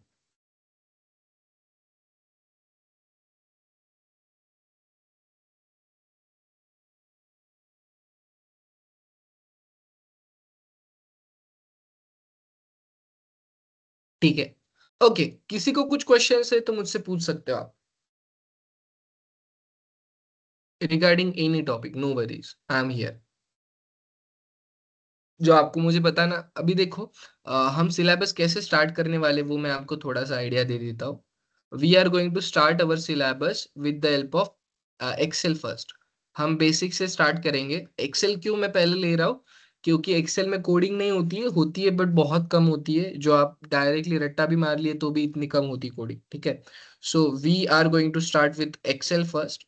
Excel से स्टार्ट करने के बाद एक्सेल को हमें लगभग 10 से 15 लेक्चर लग जाएंगे। फिर उसके बाद में हम पावर बीआई को स्टार्ट करेंगे, उसको भी आराम से 5 से 6 लेक्चर लगेंगे, मैं बताता हूँ, पूरा कंफर्म कर लो। एक्सेल को हमारे 15 से 20 लेक्चर लगेंगे, 15 लेक्चर, पावर बीआई को 10 लेक्चर लगेंगे। बट उसके बाद एक्सेल एंड पावर बीआई को हम रिकनेक्ट करेंगे, दोनों को एक साथ मर्ज करेंगे। दोनों के अंदर एक कॉमन टूल होता है कॉल्ड ETL2। इसको पढ़ने के लिए you can say that Excel and power BI अलग अलग पढ़ने से पहले हम पहले एक्सेल पढ़ेंगे, फिर थोड़ा सा पावर बीआई पढ़ेंगे, फिर एक्सेल एंड पावर बीआई दोनों को मर्ज करके हम इंटरैक्टिव डैशबोर्ड्स कैसे बना सकते हैं वो सीखेंगे। So I can say that Excel and power BI इन दोनों को सीखने के लिए हमें अराउंड 25 to 30 लेक्चर्स लगेंगे। यस अभिलाषा बोलो। तो हेलो। मुझे ये पूछना था कि all these topics will be covered in 3 and 3.5 months yes, or 3.5 months के अंदर ये basically, सब कुछ मैं कवर कर दूंगा पूरा। और फिर बीच बीच में असेसमेंट्स भी होंगे ना, तो राइट, फिर देखो मैं बताता हूँ, मैं आपको एक आइडिया दे देता हूँ। अभिलाषा देखो, हम हर टॉपिक के बाद क्या क्या कवर करेंगे मैं बताता हूँ। हर हर लेक्चर के बाद ही मैं बोल देता हूँ, हर लेक्चर के बाद आपको मैं MCQs दूंगा, जो क्लास के अंदर ही हम सॉल्व करेंगे। हर लेक्चर के बाद हमारे कुछ असाइनमेंट्स रहेंगे, ठीक है। हर lecture, you can say that हर टॉपिक के बाद, फॉर एग्जांपल मैंने एक्सेल पढ़ाया, तो हर एक टॉपिक के बाद आपको 4 प्रोजेक्ट्स रहेंगे, major projects on the live data set, ठीक है। एंड यही प्रोजेक्ट आपको कहाँ पे आपके रिज्यूमे में डालने हैं, एंड आपको यही बोलना है कि लास्ट वाले कंपनी में मैंने इस प्रोजेक्ट के ऊपर काम किया था, ठीक है। क्योंकि ये जो प्रोजेक्ट्स मैं आपको दूंगा ये based on my personal experience के ऊपर रहेगा। मैं अभी currently I am working as a data analyst, right. तो जो मेरे प्रोजेक्ट्स है, मेन मेन प्रोजेक्ट्स, वही मैं आपको देने वाला हूँ, राइट। मतलब सिर्फ क्या करूंगा मैं, जो प्राइवेट डेटा है, जैसे कि फोन, अगर मेरे पास एम्प्लॉय का डेटा है मेरे कंपनी का, तो मैं उनके नाम and phone number and email ID ये छुपा दूंगा, बाकी सब कुछ डेटा आपको समझा दूंगा कैसे होता है, डिपार्टमेंट वाइज सैलरी कैसे होती है, सब कुछ। So this is how we will deal with this like live data. पूरा मैं डेटा नहीं दे सकता, कंपनी की प्राइवेसी होती है। ठीक है, तो ऐसे सारी चीजों से हम सीखेंगे, फिर बाद में आप बता सकते हो कि ऐसा ऐसा ये होता है। मैं सिर्फ क्या करूंगा, नाम को चेंज करके डमी नाम डाल दूंगा, ईमेल आईडी को चेंज करके डमी नेम ईमेल आईडी डाल के, फोन नंबर को dummy email ID phone number वगैरह डाल के उस डेटा सेट पे आपको पढ़ाऊंगा। सो that is also live data. ठीक है। सो हर एक, यू कैन से दैट, हर एक टॉपिक के बाद, मतलब यू कैन से दैट आज मैंने पढ़ाया उसके बेसिस के ऊपर मैं आपको कुछ एमसीक्यू क्वेश्चंस दूंगा सॉल्व करने के लिए अभी क्लास में। फिर उसके लिए एज अ होमवर्क असाइनमेंट्स दूंगा। एंड फिर अभी असाइनमेंट्स मैं यहाँ पे भी ले सकता हूँ, बट आई विल टेक कि आप होमवर्क में सॉल्व करो। कुछ एरर्स आते हैं तो पहले 15 मिनट नेक्स्ट लेक्चर में हम उसको सॉल्व कर लेंगे। ठीक है। एंड हर एक टॉपिक के बाद हम 4 से 5 प्रोजेक्ट्स लेंगे। तो after completing this course you will have around 14 to 15 project with your resume. Okay. Yes Abhilasha, अब आप पूछो क्या डाउट था। वही था सर कि 3.5 महीने में सब कुछ को कंप्लीट हो जाएगा, क्योंकि हो आई हैव जाएगा डन हो पावर बीआई। ओके। उसके लिए 45 डेज लगे थे ऑलमोस्ट। नहीं नहीं, सो दैट्स जो आपको जिसने भी पावर बीआई पढ़ाया होगा ना, गलत पढ़ाया। पावर बीआई को इतना टाइम नहीं व्हाई। लगता है अभिलाषा। मैं आपको एक एग्जांपल बताता हूँ। अ, मैं उन्होंने कैसे पढ़ाया था वो बताता हूँ। उन्होंने क्या पढ़ाया था, फॉर एग्जांपल आज के दिन उन्होंने पढ़ाया कि एक चार्ट है, फॉर एग्जांपल कॉलम चार्ट। तो कॉलम चार्ट को कैसे प्लॉट करना है, उसके अंदर कलर कैसे डालना है, उसके अंदर एक्स एक्सिस में कैसे करना है, उसके अंदर वाई एक्सिस में क्या करना है। ठीक है, उसको उसका रेड कलर से ब्लैक कलर कैसे करना है। ठीक है, उसका फॉन्ट कैसे बढ़ाना है, उसका फॉन्ट कैसे कम करना है, राइट, उसका बैकग्राउंड कैसे रिमूव करना है। ये एक दिन उन्होंने पढ़ाया होगा। दूसरे दिन यही काम उसने पाई चार्ट के लिए बताया होगा एक दिन पूरा। ठीक है, मैं कैसे पढ़ाता हूँ बताए। मैं आज आज आपको pie sorry for example column chart के लिए पूरा समझा दूंगा कि ऐसा ऐसा होता है। ज्यादा टाइम आपका वेस्ट ना हो इसीलिए मैं बोलता हूँ। सेम चीज है पाई चार्ट के लिए, कुछ भी डिफरेंस नहीं है। अभी अभी हमें क्या करना पड़ता है नॉर्मली, अगर कॉलम चार्ट का एक कलर चेंज करना है तो कॉलम चार्ट को सिलेक्ट करो, उसके कलर ऑप्शन में जाओ, वहां से कलर चेंज करो। तो उसको पाई चार्ट को फिर से बताने की जरूरत नहीं ना, एक दिन वेस्ट करने की जरूरत नहीं। मैं सिंपल बोल दूंगा जैसे हमने कॉलम चार्ट को सीखा वैसे ही पाई चार्ट को क्लिक करो, यहाँ पे ही ऑप्शन आपको मिल जाएंगे सभी। सो बेसिकली जो 45 डेज 50 डेज में आपको अगर कोई पावर बीआई सिखा रहा है तो आप बोलो कि सर मैं 8 दिन में सीख सकता हूँ, इतना हार्ड नहीं है पावर बीआई। ओके अभिलाषा, ऐसा ही हुआ था। यस। राइट। राइट। सो ऐसा ही होता है। नॉर्मली इतना टाइम नहीं जरूरत है। अभी देखो मैंने ये जो लिखा है ना यहाँ पे, ये ब्लैक पेन से लिखा है। अगर मैंने आज ब्लैक पेन से लिखा एंड आपको कल यही सिखाया मैंने फिर रेड पेन का यूज करके, तो क्या इसमें टाइम वेस्ट हुआ ना। तो इसीलिए मैं आपको बताता हूँ। अगर आप मुझे 3 दिन का भी टाइम दे दोगे पावर बीआई के लिए, तो 3 दिन नॉन स्टॉप 6-6 घंटे में मैं आपका पावर बीआई परफेक्ट कर लूंगा।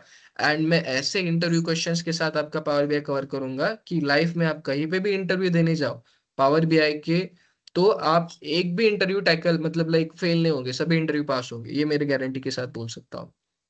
ठीक है, तो आप चिंता मत करो। 3.5 महीने में 4 महीने के आसपास मैं पूरा सिलेबस कंप्लीट कर दूंगा। 4 महीने आप मैक्स टू मैक्स मान लो, बट कम से कम 3.5 महीने में तो हो ही जाएगा। यस, कुछ भी बोलो। तो सर 3 आवर्स हेलो। का क्या, 3 आवर्स डेली यस। रहेगा ना? 2 2 आवर्स डेली रहेगा। 2 आवर्स और 1.5 आवर्स। मिनिमम 1.5 घंटा रहेगा, मैक्सिमम 2 घंटा से 2.5 घंटा रहेगा। 3 घंटा ज्यादा नहीं लेंगे, क्यों? क्योंकि एक कैपेसिटी होती है सभी स्टूडेंट्स की सब कुछ पढ़ने के लिए। ठीक है, मैं आपको 1.5 घंटा 3 घंटा 6 घंटा भी पढ़ाऊंगा, बट आपको प्रैक्टिस के लिए उस चीजों को समझने के लिए टाइम लगेगा इनिशियली।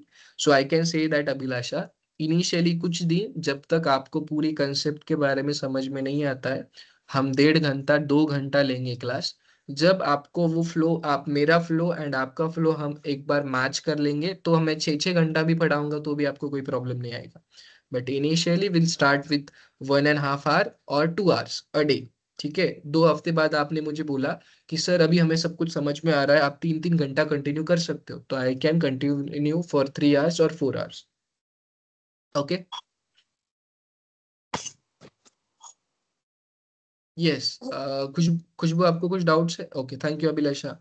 और किसी को कुछ डाउट्स है, टेक्निकल डाउट्स की सर एक्सेल के अंदर क्या होगा, पावर बीआई कैसे होता है, क्या होता है, कुछ भी पाइथन में क्या करेंगे, कितना दिन लगेगा पाइथन को, कुछ भी you can ask me anything. Future scope S कुछ भी पूछ सकते हेलो। हाँ हाँ बोलो खुशबू। तो एसक्यूएल में क्या पढ़ाएंगे स्टार्ट? एसक्यूएल में स्टार्टिंग में बेसिक से स्टार्ट करेंगे। मैं पहले इंटरफेस पढ़ाना सिखाऊंगा तुम्हें कि इस चीज को क्या बोलते हैं, रिबन किसको बोलते हैं, सेल किसको बोलते हैं। ये 15-20 मिनट चलेगा बेसिक्स। फिर वी लुकअप वगैरह छोटे छोटे कमांड्स, इफ हो गया, एल्स हो गया, ये छोटे छोटे कमांड्स में 1-2 दिन पढ़ाऊंगा। 1-2 दिन के बाद जैसे बेसिक्स कंप्लीट हो जाएगा we will continue with the V lookup advance concept. अच्छे अच्छे फॉर्मूलाज ओके पढ़ाऊंगा। सर। यस। हाँ। एसक्यूएल के बारे में बात कर रही थी। एसक्यूएल, एसक्यूएल के अंदर मैं आपको डेटा से इंटरेक्ट करना सिखाऊंगा। डेटा से डेटा कैसे लेके आना है, अलग अलग डेटा को क्रिएट कैसे करना है, रीड कैसे करना है डेटा को, डिलीट कैसे करना है, अपडेट कैसे करना है, पावर बीआई से कनेक्ट कैसे करना है, एक्सेल से कनेक्ट कैसे करना है, पाइथन से कनेक्ट कैसे करना है, डेटा सोर्स कैसे होता है, ये सब कुछ वहां पे पढ़ाऊंगा। और वहाँ पे माई एसक्यूएल यूज करेंगे या अदर मतलब पोस्टग्रेस वगैरह माई ऐसा? एसक्यूएल सबसे आसान माई एसक्यूएल ही है, उसको यूज करेंगे। बाकी सबका भी मैं आइडिया दे दूंगा सभी कैसे यूज होता है। Okay. Okay. Okay, thank you. Library use करने वाले? कहाँ पे रानी? पाइथन में? पाइथन में। हाँ हाँ। पाइथन में ना, हम देखो पाइथन के अंदर हम सबसे फर्स्ट numpy यूज करेंगे। ठीक है, will start with maths first. Maths library use करेंगे जो बेसिक होती है। अगर आपको लाइब्रेरी सीखना है तो हम मैथ से सीख सकते हैं। उसके बाद में विल स्टार्ट विथ numpy। उसके बाद में हमारे पास एक रैंडम लाइब्रेरी होती है numpy के अंदर, वो सीखेंगे। उसके बाद में हम सीखेंगे पांडास। पांडास के बाद हम सीखेंगे मैट प्लॉट लिब, ये लाइब्रेरी सीखेंगे। ठीक है, मैट प्लॉट लिब के बाद हम सीखेंगे सी बॉन। राइट, एंड सी बॉन में बहुत ज्यादा एडवांस कंसेप्ट भी होते हैं, वो 3-4 उसके अंदर भी आप समझ लो। तो मैं आपको ये भी बताता हूँ कि आपको जो मैं लाइब्रेरी सिखाऊंगा नमपाई, पांडास, मैटप्लॉटलिब, सी बॉन, इसके अंदर से कोई भी क्वेश्चन आप आराम से आंसर कर पाओगे। इतना अच्छा सिलेबस मेरे पास प्रेजेंट है। अगर मैं आपको मेरा सिलेबस दिखा दूं, देखो। सबको मेरी स्क्रीन दिख रही है, ये पाइथन का फोल्डर वगैरह दिख रहा है?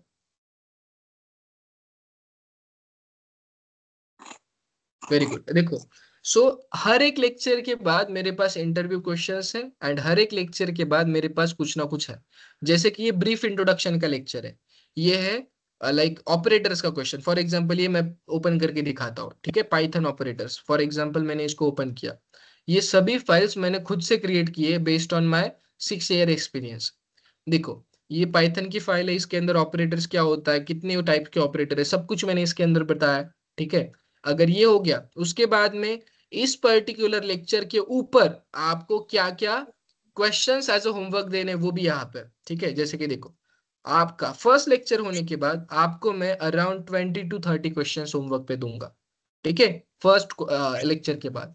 फिर इसी लेक्चर के बाद, इसी लेक्चर के लिए मैं आपको 30 to 20 इंटरव्यू क्वेश्चंस दूंगा।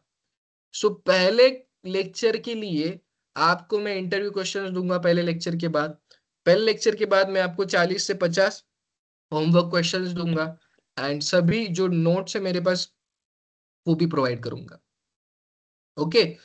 हर एक लेक्चर के लिए सब कुछ मेरे पास बना हुआ है, आप देख सकते हो। ठीक है, अलग अलग डेटाबेसेस है, 1, 2, 3, 4, 5, 6।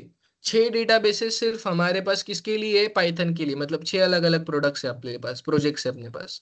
ठीक है, अगर मैं आपको डमी डेटाबेसेस दिखा दूं मेरे पास कितने हैं, तो वो अलग है। देखो, वो तो अलग थे, राइट, एंड होमवर्क के लिए अलग है। होमवर्क के लिए 1, 2, 3, 4, 5, 6, 6 अलग डेटाबेसेस है। प्रोजेक्ट के लिए 6 डेटाबेसेस है, होमवर्क के लिए 6 डेटाबेसेस है। आपको जितनी प्रैक्टिस करनी है वो कर सकते हो आप। ठीक है। यस, गणेश का क्वेश्चन ले लेते हैं। Sir this programme how many months? ठीक है, 3.5 से 4 महीने में कंप्लीट होगा। Pallavi Singh sir, what ever happen yesterday and today please make an overall summary. Yes Pallavi, last lecture में हमने सिर्फ देखा था डेटा एनालिस्ट क्या करता है। Basically data analyst is a person who can analyse and summarise his all data. Last lecture में हमने सिर्फ डेटा एनालिटिक्स के बारे में पढ़ा था।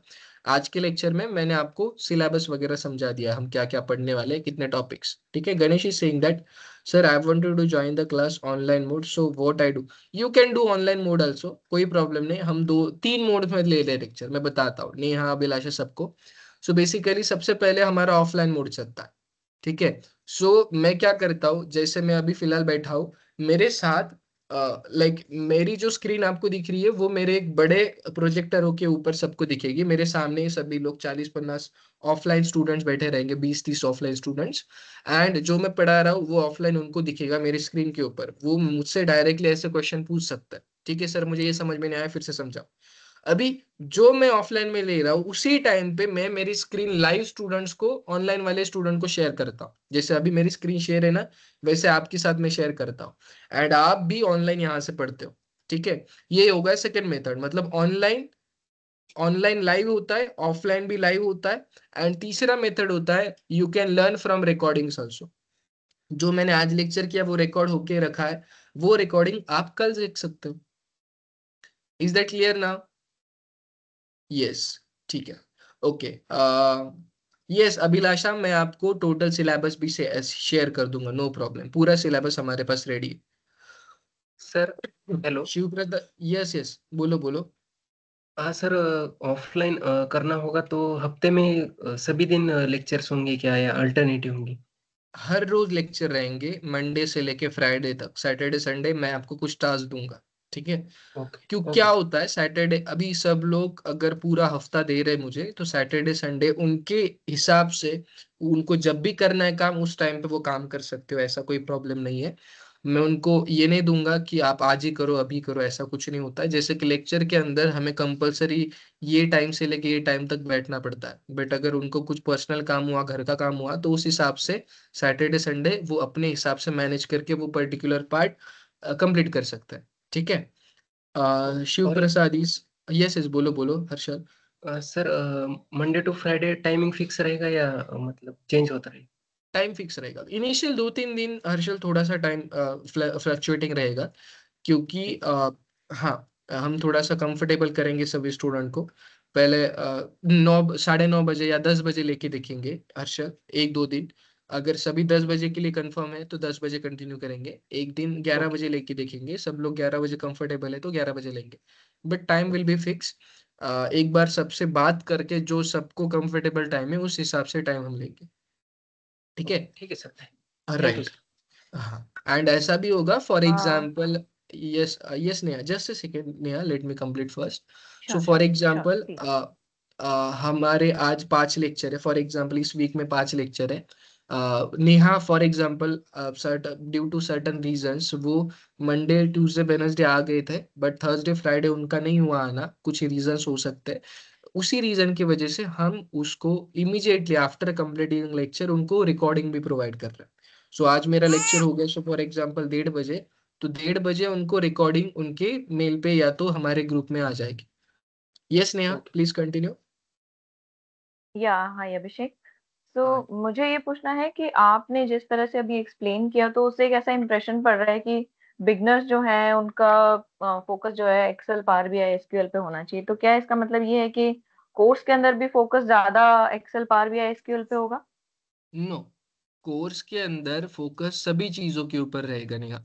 ठीक है, मैं आपको एक ओके, एग्जांपल पाइथन को हम बताऊँ। कितना टाइम देंगे? पाइथन को सबसे ज्यादा टाइम देंगे हम। ओके, सो फॉर ऑलराइट, यानी एग्जांपल कि you hmm. You can assume that, अगर फॉर एग्जांपल 4 महीने का तो नहीं है, 4 महीने का हमारा क्लास का ड्यूरेशन है, तो 2 महीने हम हम्म। बाकी सभी सारे कोर्सेज को देंगे, 2 महीने पाइथन को देंगे। ओके, और जो जो भी ये हम लोग जो सब साथ में अगर ज्वाइन कर रहे हैं तो असेसमेंट का हमारा तरीका क्या रहेगा? मतलब हाउ विल यू नो कि कौन आदमी कौन पर्सन किस जगह पे है अभी? ओके, असेसमेंट यानी कि एग्जाम लेना, right? No no no, not exam लेना। जैसे आपने आप बोल रहे हैं कि हर लेक्चर के बाद में क्वेश्चंस हैं, असाइनमेंट्स राइट। हैं। तो इज तो there a way for you to follow up with us, और हमें खुद ही अपना ध्यान रखना पड़ेगा? आई मीन क्योंकि हम लोग ऑलरेडी इतना बिजी हैं, जॉब भी है, घर भी है, आई बच्चे एग्री, भी हैं। आई एग्री, यस नेहा, मैं आपको बताता हूँ इसका आंसर। सो देखो, हर लेक्चर के बाद मैं आपको जो होमवर्क क्वेश्चंस दूंगा, आपको उसको सॉल्व करके गिटहब पे अपलोड करके मुझे सबमिट करना पड़ता है, गिटहब का लिंक। सो हमारे पास जो you can say that previous teachers, हमारे पास टीचर्स का एक ग्रुप है पड़ा। ठीक है, सभी टीचर्स बैठ के सभी असाइनमेंट्स को एनालाइज करके उसको चेक करते हैं।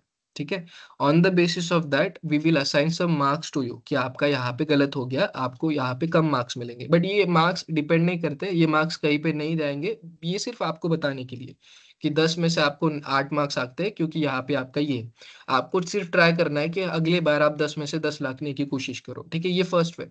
दूसरा वे, हमें कैसे पता चलेगा कि आपने ही ये क्वेश्चन सॉल्व किए, राइट? तो हर मॉड्यूल के अंदर after completing the module and in between module I will take a one-on-one mock with each and everyone. So mock कैसे होगा? So basically कि आपका आधा मॉड्यूल खत्म हो गया, आधा एक्सेल मैंने आपको पढ़ा दिया, उसके बाद मैं सबका मॉक इंटरव्यू लूंगा। ठीक है, 2 दिन का टाइम लूंगा मैं, 5-5 मिनट में सबको कुछ ना कुछ क्वेश्चंस पूछूंगा and on the basis of that I will say that कि आपको इतना पढ़ने की जरूरत है, आपको ये यहाँ पे आप यहाँ पे लैग कर रहे हो। तो हर एक मॉड्यूल में आपके 2 बार मॉक होंगे। ओके नहीं ऑल आप? राइट, तो इन दैट केस फिर आप गिटहब वगैरह ये सब चीजें भी हमें सिखाएंगे पहले, यस क्योंकि हम लोग। ऑब्वियसली ओके गिटहब वगैरह सब कुछ ओके मैं आपको पढ़ाऊंगा। Okay, all right, thank you. Yes, एक सेकेंड ना, मैं शिव प्रसाद का डाउट ले लेता हूँ। Hello sir, SQL start to end cover होइल ना? How many lectures we needed to complete the overall SQL? देखो एसक्यूएल को हमें 20 लेक्चर के आसपास लगेंगे। हमारे 12 लेक्चर बेसिक एसक्यूएल को लगेंगे, उसके बाद में ट्रिगर्स हो गया, एडवांस कंसेप्ट्स वगैरह हो गया ना, जॉइंट्स वगैरह हो गया, उसको 5-6 लेक्चर्स लगेंगे। तो आई can say that total 30 to 35 hours का सिलेबस है। अगर हम 2 घंटा हर रोज ले रहे हैं तो 15 आवर्स, 15 लेक्चर्स के अंदर खत्म हो जाएगा। Yes yes yes, we have to prepare mainly writing SQL queries. हम पूरा प्रैक्टिकल के ऊपर फोकस करने वाले हैं शिव प्रसाद। ठीक है, Guddu is saying when offline course will start? जैसे ही आपका ऑनलाइन स्टार्ट हो जाएगा, ऑनलाइन ऑफलाइन दोनों एक साथ स्टार्ट हो जाएगा। Currently we are in the phase कि हम एक फिक्स क्लास बना रहे हैं, अभी फिलहाल के लिए डेमो चल रहा है, तो उसके अंदर मैं आपको सिर्फ समझा रहा हूँ कि हम क्या क्या सीखेंगे, कैसे सीखेंगे। उसी तरह से जैसे ही कुछ एडमिशन हो जाएंगे, सब कुछ एक साथ क्लास बन जाएगा, we will launch our batch very soon. मतलब वेरी सुन मतलब इसी हफ्ते के 1-2 दिन के बाद हमारा ऑफलाइन क्लास चालू हो जाएगा। गुड्डू, ठीक है sir. Currently I am working, so online mode how I join on working hours? You can refer recordings also. Ganesh, Ganesh Sonone, आप पहले क्या करो, अगर जिस दिन आपका पॉसिबल हुआ ऑनलाइन लेक्चर लाइव ज्वाइन करो, जिस दिन पॉसिबल नहीं हुआ आप रिकॉर्डिंग्स देखो। रिकॉर्डिंग देखने के बाद कोई डाउट आ गया, आप डायरेक्टली व्हाट्सएप पे, हमारा जो ग्रुप बनेगा उस व्हाट्सएप पे मुझे पूछो, मैंने आंसर करूंगा, बाकी के टीचर्स आंसर करेंगे, बाकी के टीचर्स आंसर नहीं करेंगे, स्टूडेंट है वो आंसर करेंगे। ठीक है, कुछ ना कुछ हो जाएगा। Yes, when will offline start? Very soon. ठीक है, इन टुमारो, कल से ही स्टार्ट हो जाएगा। I just got confirmation from our team कि कल से ही ऑफलाइन स्टार्ट हो जाएगा, कल या परसों से। अभी बारिश का देखना पड़ेगा, कल अगर बारिश हुआ तो हमारी टीम आपसे कनेक्ट करके बता देगी। ठीक है, आज हम ऑफलाइन ही लेने वाले थे, बट आज ड्यू टू बारिश मैं लैपटॉप लेके भी इंस्टीट्यूट पे नहीं जा पाया, क्योंकि it is costly laptop, and बारिश की वजह से आई डोंट थिंक सो कि हम, इसीलिए मैंने ऑनलाइन ही ये किया। ठीक है sir, how I join online mode because I am currently working? Ganesh, I think I solve your question. Sir, online plus offline hybrid कर सकते हैं क्या? यस संकेत, आप 2 दिन ऑनलाइन करो, 2 दिन ऑफलाइन करो, तीसरा दिन आप सिर्फ रिकॉर्डिंग देखो, चलेगा। ठीक है, आप कुछ भी करो। बेसिकली क्या होता है, मैं आपको सबको बताता हूँ, नेहा, संकेत, सबको, मैं यहाँ पे हूँ, मैं आपको सिखाऊंगा, but it depends on you कि आपको कितना सीखना है। ठीक है, so at the end of the mock आपका, आप मुझे रिजल्ट तो समझ में आ जाए कि क्या आप कैसे कर रहे हो। हर बार सबके ऊपर मेरा फोकस रहेगा, बट कौन कितना पढ़ रहा है, क्या पढ़ रहा है, it depends on your like loyalty to the class, your loyalty to the syllabus. ठीक है, आप जितना अच्छे से पढ़ोगे आपके लिए फायदा है।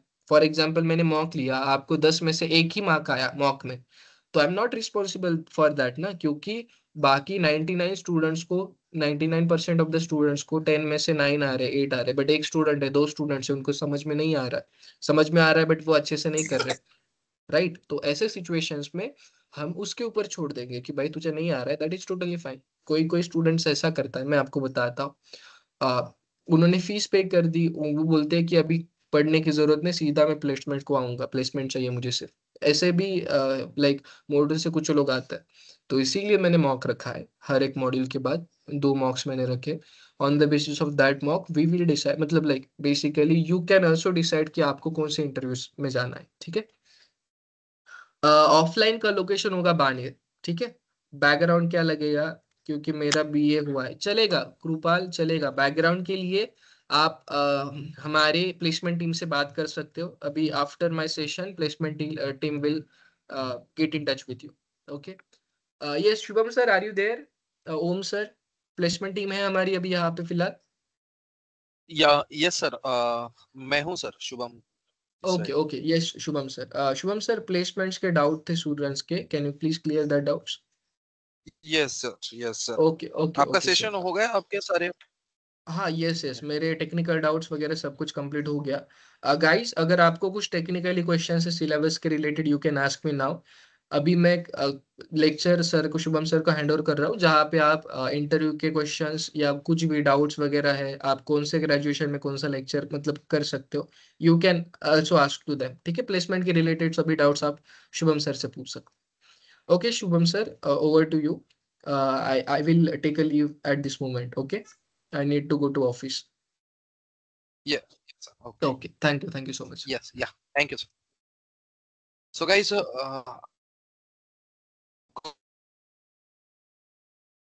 तो कुछ डाउट्स है, क्यूरीज है, सो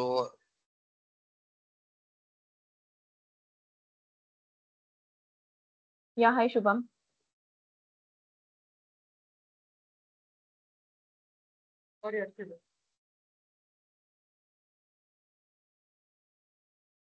हेलो।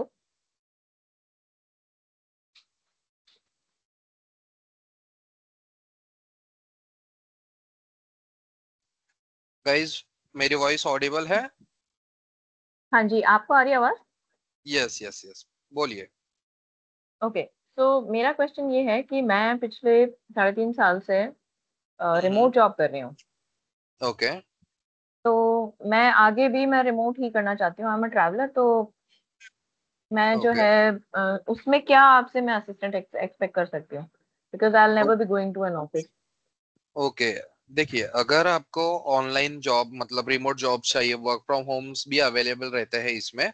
ओके, बट यहाँ पे कैसे होता है ना कि मैं ऐसा श्योरिटी नहीं दूंगा, जो मैं कॉल्स दूंगा सारे आपको ऑनलाइन ही दूंगा या फिर वर्क फ्रॉम होम वाले ही दूंगा, ऐसा नहीं हो सकता है ना। कंपनी की रिक्वायरमेंट के हिसाब से है। ओके, आपकी रिक्वायरमेंट्स कंपनी की रिक्वायरमेंट के साथ मैच हो रहे तो ऑब्वियसली वो ज्वाइन कर सकते हो, अदरवाइज कई ऑफर है बट ऑफ नहीं है आपके कंफर्टेबल जोन के हिसाब से, then you can counter this offer, और आप रिजेक्ट कर सकते हो ऑफर्स। आपके ऊपर डिपेंड है कौन सा ऑफर लेना है, कौन सी प्रोफाइल, वर्क फ्रॉम होम, क्या जॉब टाइप चाहिए, सारी चीजें आपके ऊपर डिपेंड रहती है। मैं हर टाइप के जॉब्स के लिए अप्लाई करके दूंगा। Okay but in that case कि वो जो जगह है रिमोट जॉब वाली, वो अवेलेबल तो है ना? आई मीन ऐसा तो नहीं है कि रिमोट जॉब्स अवेलेबल नहीं होते डेटा एनालिटिक्स में। नहीं नहीं, अवेलेबल रहते हैं, बहुत सारे जॉब्स अवेलेबल रहते हैं। ओके, वहां पे ऐसा कुछ ये नहीं है, बैरियर्स नहीं है। Okay, thank you. यस या Hello. Sir, can I answer this question? Yes sir, yes sir. Hello. Right. Yes. Thank you so much, sir. So, अभी किसी ने पूछा था कि job availability, right? I'll tell a simple thing to you. देखो, अगर मैं आपको एक सिंपल बात बताऊं, अगर आपने वेबसाइट डेवलपमेंट किया या तो फुल स्टैक किया, फॉर एग्जांपल आपने फुल स्टैक किया, ठीक है, आपके पास दो ऑप्शंस होते हैं। आप या तो फ्रंट एंड में जा सकते हो, या तो बैक एंड में जा सकते हो, या तो फुल स्टैक में जा सकते हो, दो ऑप्शंस। बट अगर आपने ये सारे कोर्सेज किए ना, जो मैंने सिखाया, एक्सेल, पावर बीआई, आप किस किस फील्ड में जा सकते हो मैं आपको बताता हूँ। सबसे फर्स्ट, आप डेटा एनालिटिक्स के लिए जा सकते हो। मतलब आप अगर लिंक्डइन पे या naukri.com पे सर्च कर रहे हो, तो आप सर्च कर सकते हो डेटा एनालिटिक्स। आप सर्च कर सकते हो MIS एग्जीक्यूटिव, जिसके लिए डेटा एनालिस्ट ही काम करता है, बट वो सिर्फ एक्सेल के ऊपर काम करता है अगर डेटा छोटा रहा तो। ठीक है, आफ्टर कंप्लीटिंग दिस कोर्स आप एसक्यूएल डेवलपर बन सकते हो। After completing this course you can become a power BI developer. ठीक है, after completing this course you can become data analyst purely on Python. After completing this course, you can become business analyst. After completing this role, you can become a research analyst. After completing this course, you can become a quality analyst. So basically हम ये जो चीजें सीख रहे हैं सिर्फ data analytics के लिए सीख रहे हैं, ऐसा कुछ नहीं है। हम इस कोर्स सीखने के बाद इन डिफरेंट डिफरेंट रोल्स में जा सकते हैं, राइट? अभी आपके पास बहुत सारे ऑप्शंस रहेंगे। You can become a data analytics, MIS executive, सबके जो ऑफर्स है, सबके जो प्राइस है, वो लगभग सेम ही होता है। मतलब you can say that average package. Is that clear now? Yes. Very और गुड, सर यस। एक क्वेश्चन ऐसा भी था हेलो। कैंडिडेट्स का कि work from home jobs available रहते हैं क्या डेटा एनालिटिक्स में, ऐसा पूछ रहे थे वो मैम। यस यस है खुशबू मैम, मैं आपको बता दूं, ऐसे जॉब रोल्स होते हैं, कभी कभी होता है। मैं आपको एक छोटा सा सिनेरियो बताता हूँ। वर्क फ्रॉम होम होता है, but most of the times वो क्या बोलते हैं कि आप वर्क फ्रॉम होम करो, कोई प्रॉब्लम नहीं, बट 8 दिन या 15 दिन के लिए आप इनिशियली ज्वाइन करो। हम आपको ट्रेनिंग देंगे, आपको बताएंगे आपको क्या करना है, कैसे करना है। फिर 15 दिन के बाद आप परमानेंट वर्क फ्रॉम होम लो। ठीक है, ऐसे भी सिचुएशंस होते हैं Khushboo ma'am. Okay. Okay. Yes, very good. Hello. Yes बोलिए। Hello, I'm Prashant Shirsagar. यस What Prashant. happened? Actually, I have 10 years experience in investment banking operation. So इसके हम्म। बाद अब मैं ये कोर्स कंप्लीट करता हूँ, इसके बाद मेरा मतलब प्रोफाइल मुझे थोड़ा आइडिया तो आ गया है, बिजनेस एनालिस्ट या डेटा एनालिस्ट रहेगा। तो हम्म।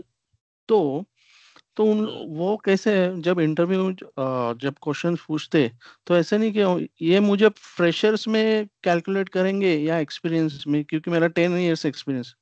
या एक्चुअली कैसे होता है ना कि अगर कोर्स वाइज देखा जाए ना, सिर्फ कोर्स हाँ वाइज, फ्रेशर कौन रहता है जो करंटली पास आउट वगैरह रहता है, जिसके हाँ। पास वर्क एक्सपीरियंस नहीं है।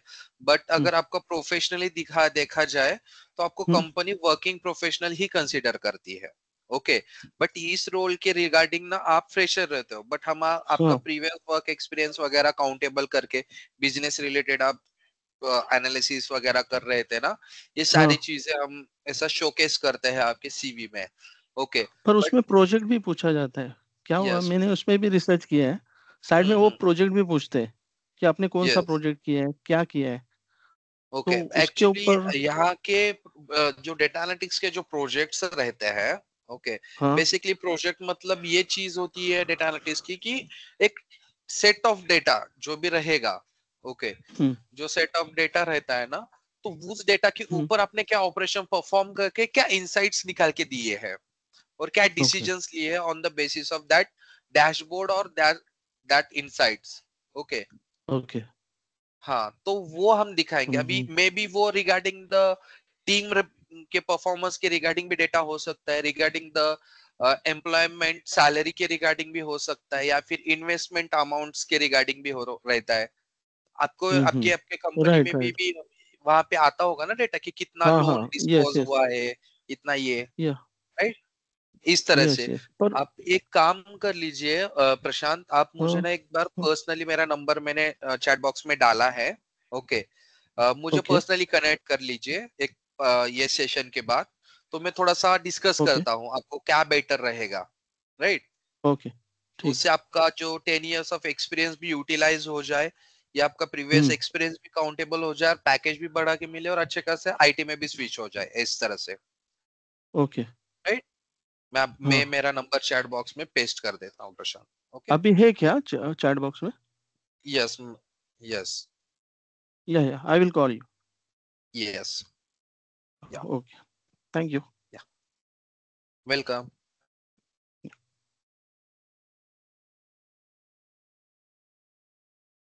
आई am from non tech background, so करू शकते क्या Anjali? Yes, if you are from non tech background तुम्ही सुद्धा करू शकता. ओके. माझा आवाज येतोय?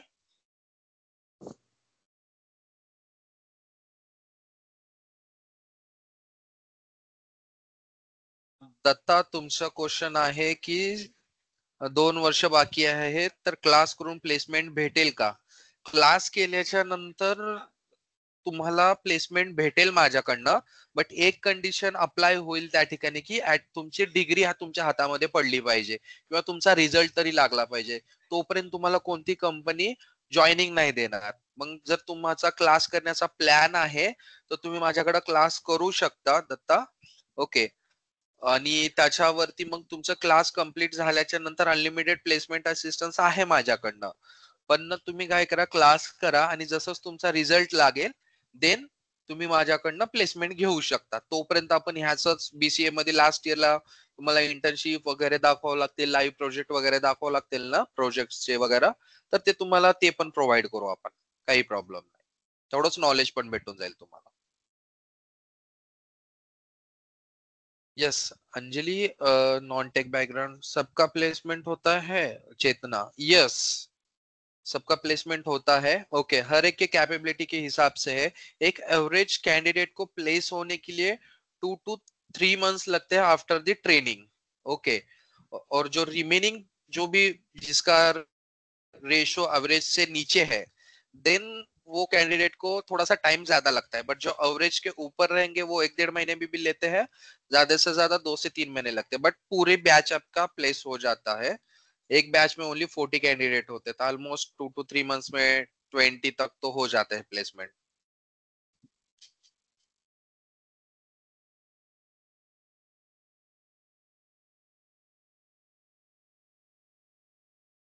After 3 months of class, sir. Yes 3 months of class नंतर 1 से 1.5 महीने में 2 महीने में हो जाता है। ओके, स्किल सेट अच्छा है। देखिए, मेरा क्लास कंप्लीट होने के बाद मैं आपको वीकली 3 से 4 कॉल्स प्रोवाइड करता हूँ। ओके, तो समझ लीजिए ना कि फर्स्ट इंटरव्यू जिसने किया उसका फर्स्ट महीने में भी होगा। बट बहुत बार कुछ लोगों को 4-5 इंटरव्यू देने पड़ते हैं, 10-12 इंटरव्यूज देने पड़ते हैं, राइट? तो उतना टाइम लगेगा ना। हर एक का थोड़ा सा ग्रास्पिंग पावर वगैरह, कम्युनिकेशन भी मैटर करेगा ना। Okay, sir. Thank you. Welcome.